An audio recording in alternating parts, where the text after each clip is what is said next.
Hey, this is Jason with the return of Sweaty Heroes with another episode. These are all dollar bin comics that I recently got, and just giving you a quick overview of some cool stuff you can find in your dollar bin. So first we got, today's theme is going to be mostly sci-fi related, Star Wars and Star Trek, and Dreadstar, but we do have a couple other ones that are. So I'll start with the ones that are not sci-fi related. First, we got Youngblood, number 4. This is a nice glossy cover, and this is the 4th issue of Youngblood, and it also features the first appearance of Dale Keown, nice Canadian kid. The Pit, that's not the Pit, that's his artwork. The Pit is that guy, cool, big hulking alien monster dude, and a lot of hockey references too.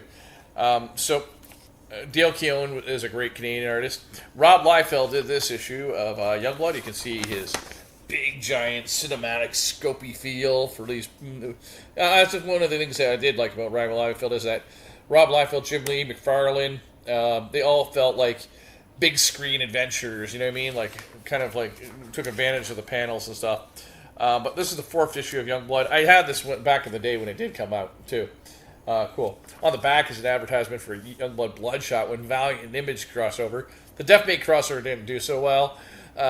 It was kind of convoluted, but and it also I think that it was too soon because Image and Valiant were only like 2 or 3 years old, and so while it was cool to see the artwork on our titles, I think that it was too big of an event that should have been played out after they had kind of established their characters more. Anyways, then we have a cool issue of Daredevil, which has the black armored costume, which is kind of cool. And I'm going to try to find a picture of that. There it is, the black armor costume. So it's like black armor and red. And this is Scott McDaniel doing the artwork. And I really thought this was a cool issue, and I enjoyed that. So that's another recommend. Next we have another one of DC's Star Trek. This is by Len Wein, who's a famous legendary Marvel DC writer, and Tom Sutton. This run takes place after Star Trek 3 and around the Star Trek 3, Star Trek 4 time period, and kind of has fill-in adventures. I mean, if you watch Star Trek 2, 3, and 4, you kind of go like, wait a minute. I don't know if their adventures could have fit really in there, but whatever. I mean, basically, Kirk is in the Excelsior, and Spock still has a science vessel. But I find these kind of really enjoyable, and if you, especially since this is my favorite era of this is the era I grew up on with Captain Kirk. Although I did watch the classics, I loved the Star Trek movies with Captain Kirk. Great series. If you haven't read them before, I highly recommend Star Trek. After that, we will get into is let's get into Star Wars first. So we got Marvel's era of Star Wars. I am a big fan of the Luke Skywalker kind of era of Star Wars. So I have tried out some of the Marvel stuff. The stuff that's focused on the main characters I've really liked. I have not read a lot as of this viewing of the other characters, except that I have enjoyed a lot of Marvel's series. Marvel's now doing epic collections as of 2025 of the new series of comics. So that'll be, if that's something that you'd be excited about, that'd be something to really good, be a jumping on point. The old Marvel comics, of course, and the old Dark Horse stories are also collected in Marvel Comics. Marvel Epic Collections, I mean.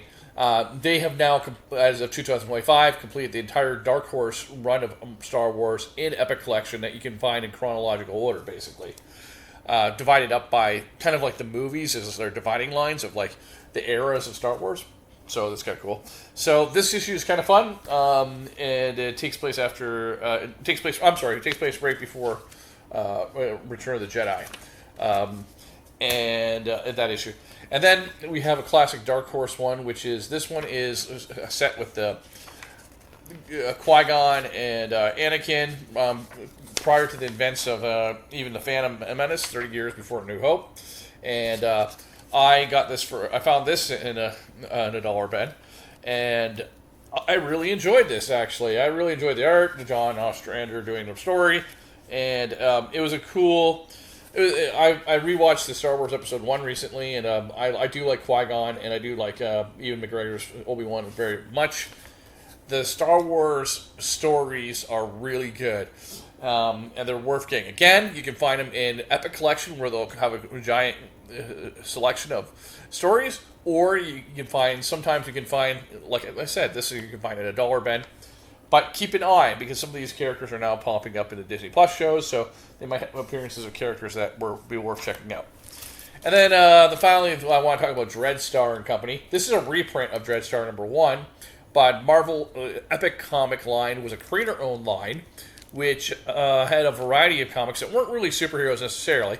Some of them were like Gru the Wanderer, which is a very comical humor one, and as well, this example, Jim Starlin's Dreadstar. Now, Dreadstar, I would describe as a cross between King Arthur and Star Wars, and in all the best ways. There's some stellar art on this. Like, I really like this artwork. You got some really cool. Jim Starlin also is the guy who co-created Thanos. He also did a lot of the Infinity Gauntlet storyline for Marvel. He did a lot of the cosmic stuff for Marvel. So him doing the storyline is really cool. And I thought these are original characters. I hope that someone picks up this for a movie, because Dreadstar is in the vein of a Star Wars. Without being too serious, like like Battlestar Galactica. I was rewatching Battlestar Galactica a couple days ago, the classic Battlestar Galactica, and even the classic Battlestar Galactica is tone-wise way more serious. Like, if you're a kid watching Star Wars and watch Battlestar Galactica on TV, you'll be like, the classic one, in the '78. You'd still be like, whoa.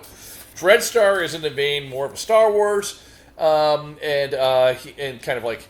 I just really enjoy this and look forward to buying this series. A lot of the Dreadstar comics can be found in a dollar bins as of 2025.